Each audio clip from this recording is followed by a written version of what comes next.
Okay, start करते हैं ethics. और एथिक्स में हम लोग पढ़ रहे थे human and ethics and human interface, जिसमें हम लोगों ने एथिक्स के डेफिनेशन के बेसिस पे कई सारे कंसेप्ट क्लियर किए थे। पहले तो मैं समझा दूं कि भैया एथिक्स का डेफिनेशन क्या था, उसके बाद उसमें हमने क्या कंप्लीट किया और हमें आगे क्या चलना है या क्या करना है उसको समझ। ठीक है, तो बताओ हमने एथिक्स का डेफिनेशन क्या रखा था। डेफिनेशन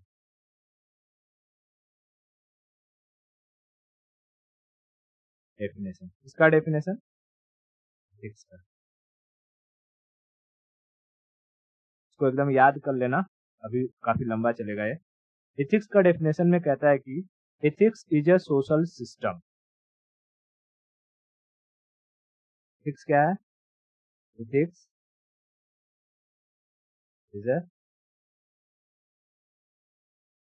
सोशल सिस्टम, ठीक है, which formulates values and norms, which formulates values and norms of conduct of conduct for the members of a society, for the members of a society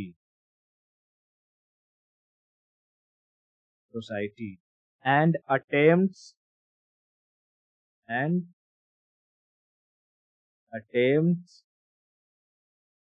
to regulate the behavior, regulate the behavior of individuals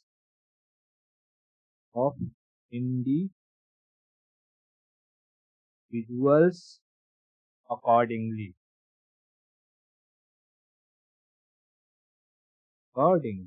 ठीक है। ये ethics का definition है। इसमें मैं फिर से एक बार पढ़ लेता हूँ कि भाई ethics is a social system which formulates values and norms of conduct for the members of society and attempts to regulate the behaviours of individual accordingly. जिसमें हमने एथिक्स एक सोशल सिस्टम होता है ये समझ लिया था, है ना। एथिक्स एक सोशल सिस्टम है, हमने समझा था, हमने देखा था कि सोशल सिस्टम किस तरीके से है कि भाई किसी भी सोसाइटी में रहने के लिए किसी इंसान को क्या क्या जरूरी चीजें होती हैं, ठीक है। उसके बाद सोशल कंट्रोल किस तरीके से होता है, सोशलाइजेशन क्या होता है, सैंक्शन क्या होते हैं, पॉजिटिव सैंक्शन क्या होता है, नेगेटिव सैंक्शन क्या होता है, सोशलाइजेशन कहाँ पर अधिक होता है, शहरों में या गांव में। फिर सोशलाइजेशन के हमने कई तरीके देखे थे, जैसे कि कुछ टर्म थे सोशल, फिर unsocial, anti social, asocial क्या होता है, हमने ये सारी चीज समझी। Are you getting my point. उसके बाद हमने उसी में देखा था कि जो सोशलाइजेशन होता है ये हमारे सुपर ईगो को जगाता है। हमने समझा था भाई सुपर ईगो हो गया, ईगो हो गया, कॉन्शियस, अनकॉन्शियस, सब कॉन्शियस, ये सारी चीजें हम पहले पढ़ चुके हैं। समझ आ रहा है क्या? हाँ, तो हमने मोटे मोटे तौर पर social system, ethics as a social system क्या होता है ये समझ लिया था। हमें समझना है वैल्यूज क्या होते हैं, नॉर्म्स क्या होते हैं, कंडक्ट क्या होते हैं, उसके बाद एक सोसाइटी क्या होती है, ठीक है। ये सारी की सारी चीजें और बिहेवियर क्या होता है ये हमें आगे चल करके समझना है। क्लियर है? तो बताओ अगर मैं कहूं कि एक छोटू सा बच्चा है जो अभी पैदा हुआ है, उसका नेचर क्या होगा, सोशल, अनसोशल, ए सोशल या एंटी सोशल? ए सोशल, है ना, ए सोशल। तो अगर मैं पूछूं कि what is the socialization, socialization क्या है, सोशलाइजेशन क्या है, व्हाट इज सोशलाइजेशन, सोशलाइजेशन क्या है, can you tell me. Socialization को हिंदी में क्या कहते हैं? सामाजिकरण, सामाजिकरण क्या है socialization? Socialization is a process to convert an asocial child into a social being, है ना। तभी तो मैंने एग्जांपल पूछा कि छोटू सा बच्चा किस में आएगा, सोशल में, अनसोशल में, ए सोशल में या एंटी सोशल में, तो असोशल में आता है। यानी जो जो बच्चा ये जानता ही नहीं कि सोसाइटी होती क्या है, तो उसे हम किसी कैटेगरी में नहीं रह सकते, उसे हम रखते हैं असोशल की कैटेगरी में। फिर वही सवाल आता है कि तब सोशलाइजेशन क्या करता है, तो socialization is a process to convert an asocial child into a social being. लिख दूं, उसके बाद इसके आगे पढ़ेंगे। It is a process, it is a process to convert an a social being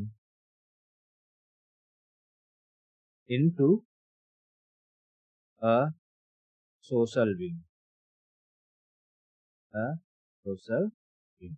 ठीक है, एक सोशल बच्चे को एक सोशल बच्चे में कन्वर्ट करना या सोशल व्यक्ति में कन्वर्ट करना। ठीक है, ये होता है सोशलाइजेशन, ये होता है सोशलाइजेशन। अच्छा, ये जो सोशलाइजेशन होता है, बच्चों में सोशलाइजेशन कितने तरीके से किए जा सकते हैं। ठीक है, सोशलाइजेशन कितने तरीके से किए जा सकते हैं, तो बच्चों में सोशलाइजेशन दो तरीके से होते हैं। एक को हम कहते हैं प्राइमरी सोशलाइजेशन और एक को कहते हैं सेकेंडरी सोशलाइजेशन। यहाँ लिखता हूँ टाइप्स। टाइप्स में क्या होते हैं, दो, प्राइमरी सोशलाइजेशन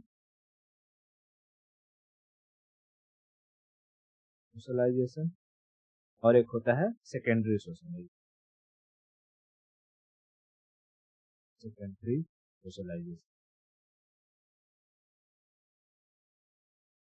देखो, प्राइमरी सोशलाइजेशन क्या होता है, जब बच्चों को उनके बिगनिंग ईयर में हम कोई चीज सिखाते हैं। जब बच्चा एक होता है, पहले तो 5 साल तक वो अपने पेरेंट्स के पास रहता है, तो उसके जो पेरेंट्स होते हैं वो उन्हें कुछ शिक्षा देते हैं। प्राइमरी सोशलाइजेशन में पहला क्या आ जाएंगे, पेरेंट्स या फैमिली, है ना, पेरेंट्स या फैमिली। उसके बाद 5 साल के बाद बच्चा थोड़ा बड़ा होगा और स्कूल जाना शुरू करेगा, तो स्कूल में वो चीजें सीखेगा, स्कूल में वो दोस्त बनाएगा और दोस्तों से वो नए नए वर्ड सीखता है जिसे वो इम्प्लीमेंट करता है। और अगर घर में वो वर्ड बोल देता है तो उसके ऊपर सैंक्शन लगाए जा सकते हैं। सैंक्शन मतलब या तो उसे पनिश किया जाएगा या तो उसे रिवॉर्ड दिया जाएगा। रिवॉर्ड कब दिया जाएगा, जब वो आकर के घर में अपने दादी को कहे, दादी माँ प्रणाम, या कोई गेस्ट आए तो गेस्ट का पैर छूके कहे नमस्ते, तो उसे हम रिवॉर्ड देंगे। लेकिन वो कुछ ऐसा बोल दे जिसको सुन करके माँ बाप के कान खड़े हो जाए, तो उसे रिवॉर्ड देंगे या पनिशमेंट, देंगे। समझा, क्या वो वर्ड बोलने की जरूरत है। और दोस्त लोग क्या सिखाते हैं, क्या ये बताने की जरूरत है। हाँ, तो स्कूल के बाद उसके आते हैं पीयर ग्रुप। पीयर, पीयर मतलब उसके जो साथी रहेंगे। ठीक है, पीयर ग्रुप। तो स्कूल तक जब वो रहता है तब तक की जो उसे एजुकेशन मिलती है या जो शिक्षा मिलती है, जो सीखता है, उसे हम प्राइमरी सोशलाइजेशन में रखते हैं। लेकिन जब वो कॉलेज में जाता है, कॉलेज में, तब वहां से उसकी सेकेंडरी सोशलाइजेशन शुरू होती है। कॉलेज में जाने के बाद वो वहां पर प्रोफेशनल सोशलाइजेशन लेता है, प्रोफेशनल लर्निंग, है ना। वो डिसाइड करता है कि उसे कौन से प्रोफेशन के लिए पढ़ाई करनी है। फिर वो प्रोफेशन में जाने के बाद वहां पर उसके कलीग मिलते हैं, वहां पर वो ट्रेनिंग करता है, वहां पर सोशलाइजेशन वो सीखता है ना। तो हम कह सकते हैं कि ये जो कॉलेज वाले टाइम पीरियड है, उसके अंदर जो सोशलाइजेशन होता है उसे हम क्या कहेंगे, सेकेंडरी सोशलाइजेशन। ठीक है, तो पहले बच्चा पेरेंट्स से सीखेगा, फिर वो स्कूल में जाएगा, फिर वो अपने दोस्तों के साथ सीखेगा। ये हो गए हमारे प्राइमरी सोशलाइजेशन। उसके बाद वो कॉलेज में जाएगा, फिर प्रोफेशन में जाएगा या ट्रेनिंग करेगा। ये हो गए हमारे सेकेंडरी सोशलाइजेशन। समझ में आ गया? तो यहाँ पर अगर हम देखें तो हमारा ये जो social ethics as a social system था, ये पूरी तरीके से खत्म होता है अगर हम प्रीवियस वीडियो और इसको इंक्लूड कर लेते हैं। ठीक है, अब हम चलते हैं वैल्यूज की तरफ। हालांकि वैल्यूज ने मोटे मोटे तौर पर समझ रखा है, लेकिन अब यहाँ हम समझेंगे वैल्यूज को डीपली। ठीक है, तो बताओ, जब तक मैं कुछ चीजें लिख रहा हूँ, बताओ वैल्यू क्या होती है?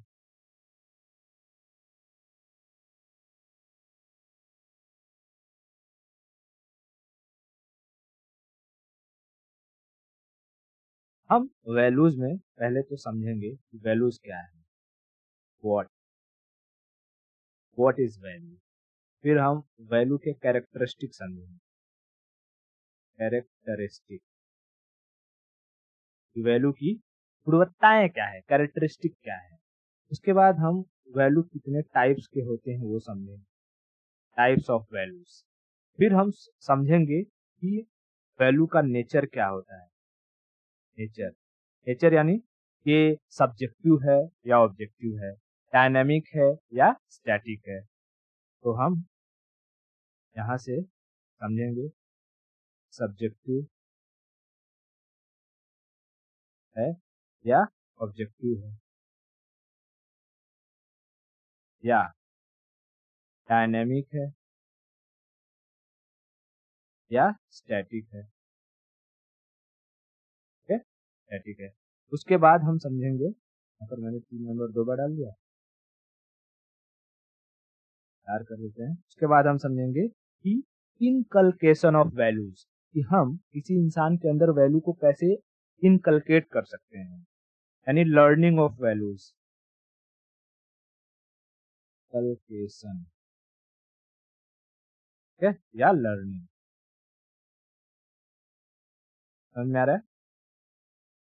हम इतने चीजों के बारे में समझे। ठीक है, अब देखो, अगर हम बात करते हैं कि वैल्यू क्या है, तो अलग अलग सब्जेक्ट में वैल्यूज के अलग अलग मतलब होते हैं, हमने पहले डिस्कस की हुई है। जैसे अगर मैथ में हम कहें 2+2 4 एक वैल्यू है ना। पहले मैं व्हाट की बात करता हूँ। व्हाट ये कैसा है, तो it depends on the subject, depends on subject. Subject जैसे मैथ की अगर बात करूं, तो मैथ में 2+2 क्या होगा, 4। तो 4 क्या है, एक वैल्यू है। फिजिक्स की बात करूं, फिजिक्स की बात करूं तो 9.8 मीटर पर सेकंड स्क्वायर, ये क्या है, जी की वैल्यू है ना, जी की वैल्यू है। समझ में आ रहा है?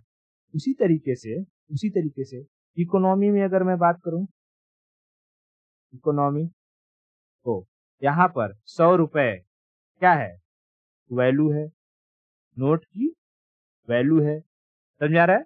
नोट की वैल्यू है। लेकिन क्या हमें वैल्यूज को मैथ, फिजिक्स, केमिस्ट्री, बायो इन सब में पढ़ना है? हमें वैल्यूज कहाँ पढ़ने हैं, इथिक्स में। इथिक्स की दुनिया में वैल्यूज का मतलब होता है मोरल आइडियल्स ऑफ सोसाइटी। क्या होते हैं, मोरल आइडियल्स ऑफ सोसाइटी। ठीक है, मोरल आइडियल्स ऑफ सोसाइटी। तो भाई, ये आइडियल्स क्या होते हैं, what are the ideals. Ideals जिसे हम देखते हैं, ऑब्जर्व करते हैं। ठीक है, आइडियल्स देखो क्या होते हैं।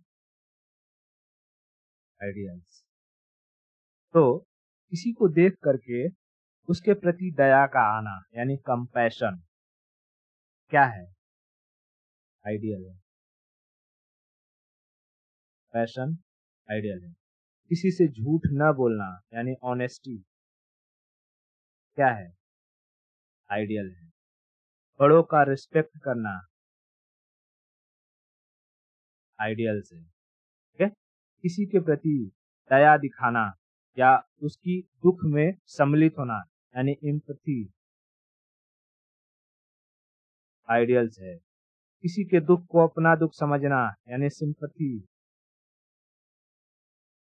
सिंपैथी क्या है? आइडियल्स है। किसी ने तुम्हारे लिए कुछ किया हो तो उसके प्रति ग्रेटिट्यूड रखना, ग्रेटिट्यूड आइडियल्स है। ठीक है, ग्रेटिट्यूड आइडियल्स है। किसी की जान बचाना, उसके लिए करेज दिखाना आइडियल्स है। ठीक है, आइडियल्स है। उसके बाद किसी के लिए कुछ करने पर मिलने वाली खुशी यानी ब्लिस आइडियल्स है। कुछ करके मिलने वाली शांति यानी पीस आइडियल्स है। ठीक है, किसी के भरोसे के लायक होना यानी ट्रस्ट वर्दीनेस, ट्रस्ट वर्दीनेस ये क्या है? आइडियल्स है। ऐसे ही और तमाम आइडियल्स हो जाएंगे जैसे कि भ्रातृत्व भाव या की भावना रखना।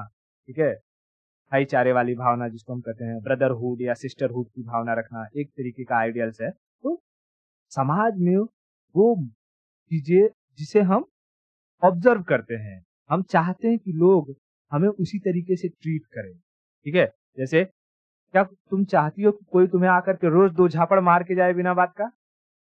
नहीं। क्या तुम चाहती हो कि कोई आकर तुम्हें गाली दे के जाए? नहीं। ठीक है, तो अगर हम पूछेगा कोई इथिक्स की दुनिया में वैल्यूज क्या है, तो values are nothing but moral ideals of society. और वो आइडियल्स क्या क्या हो सकते हैं? ये सारी चीजें, honesty, integrity, respect, empathy, sympathy, gratitude, courage, bliss, peace, trustworthiness, compassion, ये सारी की सारी चीजें क्या है? ये आइडियल्स है। Are you getting my point? तो हमें पहला चीज क्लियर हुआ कि वैल्यूज वैल्यूज क्या है। बताओ इथिक्स की दुनिया में वैल्यूज क्या है? Moral ideals of society. What are the ideals? क्या है आइडियल?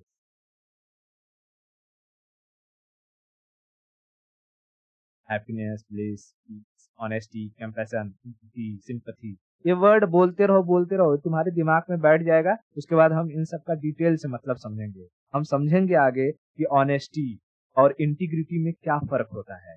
ठीक है, एम्पैथी और सिंपैथी में क्या फर्क होता है, समझ आ रहा है?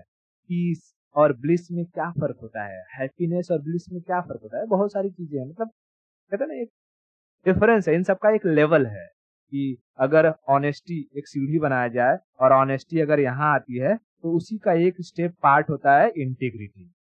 समझ आई? तो ऐसे हम समझेंगे सब, कोई दिक्कत वाली बात नहीं। इतना क्लियर है? अब हम समझते हैं कि कैरेक्टरिस्टिक के बारे में, वैल्यूज की कैरेक्टरिस्टिक क्या है। ठीक है,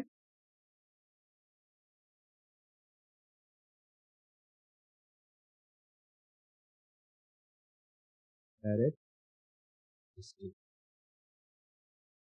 यानी गुण। इस तरीके से हम कहते हैं ना गुण धर्म क्या है उसके, कैरेक्टरिस्टिक यानी गुण धर्म क्या है। देखो ये जो आइडियल वैल्यूज है ना, वैल्यूज आइडियल्स के स्टैंडर्ड है। मतलब अगर हम कहें कि भाई कोई इंसान है, वो दूसरों को देख करके अगर कोई दुखी है तो वो भी दुखी हो जाता है, तो हम कहेंगे कि उसके अंदर कंपैशन भरा हुआ है ना? उसके अंदर कंपैशन भरा हुआ है।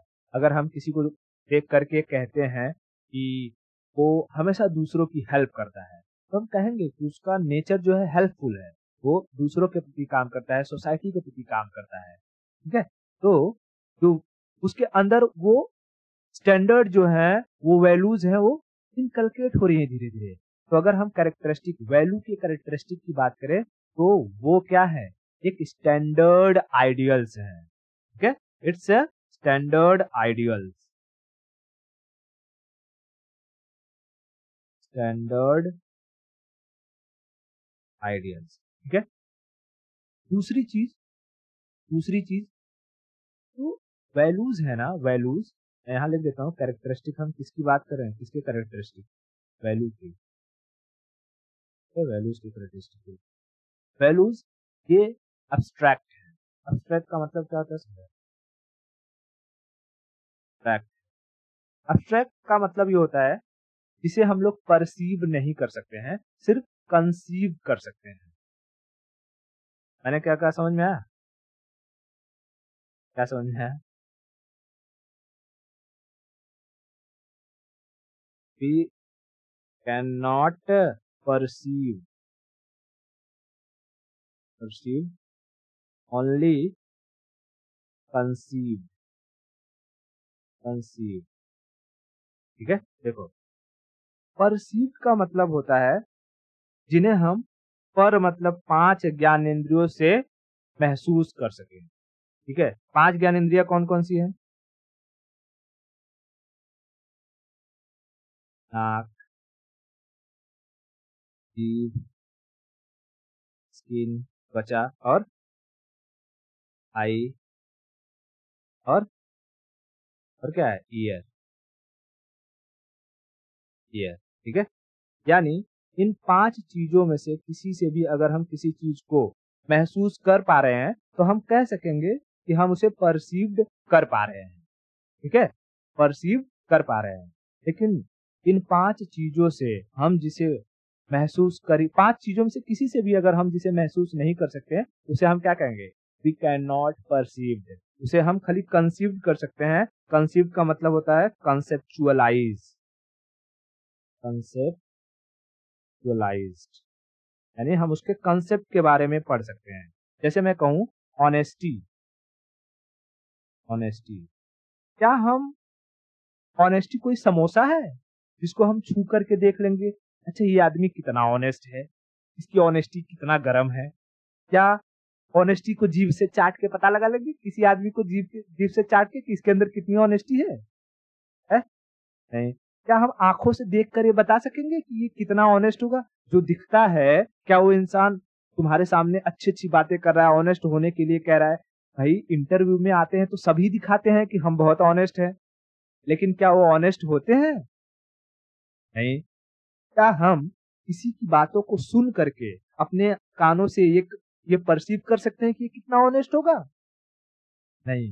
तो इसी तरीके से ये जितनी भी आइडियल्स हैं, चाहे वो ट्रस्ट वर्दीनेस हो, पीस हो, ब्लिस हो, करेज हो, gratitude, sympathy, empathy, respect, honesty और कंपैशन, इन सब चीजों को हम परसीव्ड नहीं कर सकते हैं। इन्हें हम सिर्फ क्या कर सकते हैं, कंसीव्ड कर सकते हैं। यानी हम इनके कंसेप्ट को पढ़ सकते हैं, लोग दूसरे के द्वारा कही गई बातों को हम लिख सकते हैं, पढ़ सकते हैं, किसी महापुरुष ने क्या कहा है हम उसका उदाहरण दे सकते हैं, लेकिन हम कभी परसीव नहीं कर सकते हैं। तो जो वैल्यूज हैं वो क्या है, वो अब्स्ट्रैक्ट हैं। अब्स्ट्रैक्ट का मतलब समझ में आया? अब्स्ट्रैक्ट का मतलब it can not be perceived, only conceived. Clear?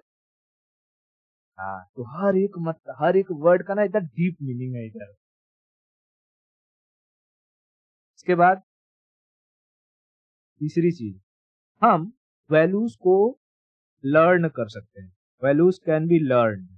ठीक है, वैल्यूज कैन बी लर्न। तभी तो हमने देखा सोशलाइजेशन में, जब हम सोशलाइजेशन करते हैं तो बच्चा प्राइमरी सोशलाइजेशन में क्या सीखता है, सेकेंडरी सोशलाइजेशन में क्या सीखता है ना? अलग अलग एक ही घर में रहने के बावजूद भी कुछ बच्चे बहुत बदतमीज होते हैं, कुछ बच्चे बहुत जो है शरीफ होते हैं, कुछ गोलू गोलू टाइप के हो जाते हैं और कुछ खुरापाती होते हैं। कैसे? अलग अलग वैल्यूज, अलग अलग कंसीव किए हैं उन्होंने। समझा? तो वैल्यूज कैन बी लर्न। ठीक है, वैल्यूज कैन बी लर्न। इतना क्लियर है? उसके बाद एक बार वैल्यूज अगर हमारे अंदर घुस जाएंगी ना, वो हमारी पर्सनालिटी पर बहुत ही गहरा प्रभाव डालती है, यानी deep rooted in our personality. Values can be deep rooted in our personality. मैं समझाता हूँ कैसा। डीप रूटेड इन अवर, क्या कहना चाह रहा हूं मैं, जैसे जैसे अगर मैं ये कहूं कि कोई इंसान है वेजिटेरियन है, ठीक है, वेजिटेरियन है, और उसको ये बताया गया है पूरी जिंदगी भर कि तुम किसी को मार करके अगर खाती हो या खाते हो तो तुम्हें पाप चढ़ जाएगा। यानी उस चीज को लेकर के उसके अंदर क्या है, एक गिल्ट फीलिंग है ना, कि वो किसी को, कोई मुर्गा किसी ने काट दिया और उसने देख लिया, या मुर्गे की स्मेल आ गई बनाते हुए, मच्छी की स्मेल आ गई, उसके अंदर एक अजीब सा माइंडसेट बन चुका है कि जी तो क्या खा रहे हैं। तो अगर मान लो कोई ऐसी सिचुएशन पड़ जाती है जहां पर उसे कुछ भी खाने को नहीं मिल रहा है, ठीक है, कुछ भी खाने को नहीं मिल रहा है, तो उसे सरवाइव करने के लिए अगर सिर्फ और सिर्फ नॉनवेज ही खाना पड़ेगा, तब उसके अंदर हमेशा एक गिल्ट फीलिंग रहेगी, ठीक है, खाने के बाद, कि मैं इसको खाने से अच्छा ना मर जाना पसंद करूँ, क्या करूँगा? समझ में आ रहा है? क्यों? क्योंकि जो नॉन वेजिटेरियन वेजिटेरियनिज्म एक वैल्यू है, वो उसके अंदर डीपली घुस चुकी है। अब वो उसको इतनी आसानी से छोड़ नहीं सकती या छोड़ नहीं सकता है। समझ में आया? हाँ, तो अगर कोई भी वैल्यू हो सकता है, वो हमारे अगर पर्सनालिटी में बहुत डीपली रूटेड है, तो उसे एक बार छोड़ने पर हमें गिल्ट फीलिंग महसूस होती है। ठीक है? यानी ये क्या कह रहा है, deep rooted in our personality, यानी हम अपनी वैल्यूज के अगर अगेंस्ट जाते हैं, तब हमें क्या होती है, गिल्ट फीलिंग होती है। ठीक है? उसके बाद ये जो वैल्यूज होते हैं, वैल्यूज ये कुछ हद तक स्टेबल होते हैं, लेकिन 100% नहीं स्टेबल, बट नॉट 100%। ठीक है, स्टेबल होते हैं। जैसे कि अगर कोई बच्चा है, वो ऐसे परिवार में पला बढ़ा है जहाँ पर लोग हमेशा सच बोलते हैं, लोग जो है ये नॉन वेज नहीं खाते हैं, तो वो पूरे जीवन ऐसा ही रहेगा, सच बोलेगा, नॉनवेज नहीं खाएगा, लेकिन इसकी कोई 100% गारंटी नहीं है। हो सकता है कि जीवन के किसी पड़ाव पर ऐसा दौर भी देखने को मिले उसे, कि उसे झूठ बोलना पड़े या उसे नॉनवेज खाना पड़े। तो जो वैल्यूज होते हैं, एक बार इनकलकेट होने के बाद ये स्टेबल रहते हैं, लेकिन 100% क्लियर है। अब ये वैल्यूज एक चीज हमें बताते हैं कि इनके बेसिस पर हम किसी इंसान का इवैल्यूएशन कर सकते हैं। समझ में आया? इन वे, हाँ, वैल्यूज के बेसिस में समझाता हूँ, वैल्यूज के बेसिस पर हम किसी इंसान को इवैल्यूएट कर सकते हैं। इवैल्यूएट मतलब कोई इंसान तुम्हारे सामने आया, मान लो कि तुम्हें घर वालों ने कहा कि बेटी हमने एक लड़का देखा है, जाओ एक बार मिल लो। मिलने गई, तो तुम मिल करके उससे कुछ न कुछ ऐसी बातचीत करोगी और उसके बातचीत से ये पता लगाने की कोशिश करोगी कि इसके अंदर ऑनेस्टी है, इंटीग्रिटी है, दया भाव है, ये महिलाओं का रिस्पेक्ट करता है, बड़ों की रिस्पेक्ट करता है, दारू शराब तो नहीं पीता है, मार फौदारी तो नहीं करता है। ये सब पता लगाने की कुछ न कुछ कोशिश होगी कि नहीं होगी? और इसके लिए हम तरह तरह की बातें बनाई जाएंगी और उसी बातों से हम उसका क्रक्स निकालते हैं। तो जब कभी हम आईएएस के इंटरव्यू के लिए जाते हैं, वो हमें क्या करते हैं, हमारे वैल्यूज के बेसिस पर हमारा इवैल्यूएशन करते हैं। भाई, जिस इंसान को हम सेलेक्ट कर रहे हैं, इतनी बड़ी जिम्मेदारी दे रहे हैं, कहीं ये एथिक्स पढ़ के खाली तो नहीं आया है? क्या सच में इसके अंदर वो चीजें हैं? समझ आ रहा है? So it is a standard on the basis of which we can evaluate people, है ना? स्टैंडर्ड ऑफ इवेल्युएशन हम कह सकते हैं, स्टैंडर्ड ऑफ इवेल्युएशन। इसका क्लियर है? अब देखो, जो वैल्यूज होते हैं, वैल्यूज को हम एक हायरार्की वाइज ना इसको अरेंज किया जा सकता है। ठीक है, कौन सा पॉइंट है ये? सातवां पॉइंट, सातवां। Values can be arranged according hierarchy. According hierarchy. क्या हायरार्की भाई क्या होता है, कैसे हम इसे अरेंज कर सकते हैं, कैसी हायरार्की? जैसे मैं कहूँ तुम्हारे पास मैं 4 वैल्यू दे रहा हूँ, एक दे रहा हूँ पंक्चुअलिटी, पंक्चुअलिटी ठीक है। उसके बाद मैंने एक वैल्यू दिया ऑनेस्टी, ऑनेस्टी। फिर एक वैल्यू मैंने दिया कंपैशन, कंपैशन। एक वैल्यू मैंने दिया पीस और एक वैल्यू मैंने दिया ब्लिस। अगर मैं कहूं इनमें से तुम्हें हायरार्की देनी है यानी नंबरिंग देनी है तो तुम सबसे एक नंबर पर किसे रखोगी? हाँ, एक नंबर पर किसे रखोगी? अच्छा, सारे वर्डिंग का मतलब तो पता ही होगा, punctuality, honesty, compassion, peace, bliss. हाँ, तो बताओ तुम हायरार्की वाइज अगर मैं ऐसे एक चित्र बना दूं कि सबसे ऊंचाई पर हम किसे रखेंगे? वेरी गुड, सबसे ऊपर हम रखेंगे इसको। इब्लिस का मतलब होता है परमानंद, परमा, ठीक है। उसके बाद क्या रखेंगे नीचे? नीचे हम रखेंगे पीस, समझा? तो चलो बस इतना ही अगर चल गए तो कोई दिक्कत नहीं, उसके बाद नीचे हम अरेंज कर सकते हैं। लेकिन इथिक्स की दुनिया में ये कहा जाता है कि हम कोई भी काम करते हैं, उस काम करने के पीछे हमारी जो मोटो होती है वो यही दोनों होती है, पीस, ब्लिस, ठीक है। हमें क्या चाहिए रहता है? शांति, सुख, कि हमें कोई चीज करके हमें क्या मिल रहा है? सुख मिल रहा है, हैप्पीनेस। हैप्पीनेस इसके नीचे और आ जाएगा, समझा रहा है? तो ये पीस, हैप्पीनेस, पीस, ब्लिस, ये एक ही चीज है बट इनकी हायरार्की है ना? जैसे पढ़ाने वाला एक केजी का मास्टर, उसके बाद 10th का मास्टर, उसके बाद 12th वाला मास्टर, फिर ग्रेजुएशन वाला मास्टर, फिर पोस्ट ग्रेजुएशन वाला मास्टर, फिर पीएचडी वाला मास्टर, है सब मास्टर, लेकिन इनमें क्या अलग है? Hierarchy.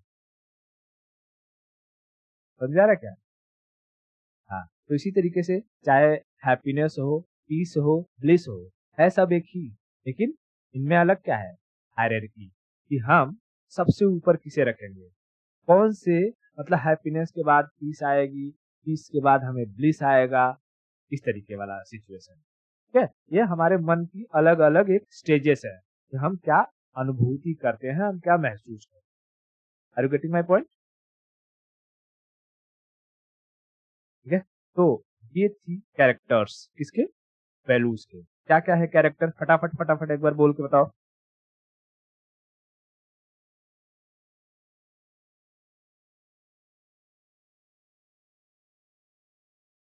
Standard of evaluation and this hierarchy. सारे के सारे जो पॉइंट्स लिखे हैं उनका मतलब समझ में आ गया क्या? कहीं कोई दिक्कत? जब कहीं कोई दिक्कत नहीं तो हम आज के लिए इतना रखते हैं, बाकी की स्टोरी हम नेक्स्ट, ठीक है।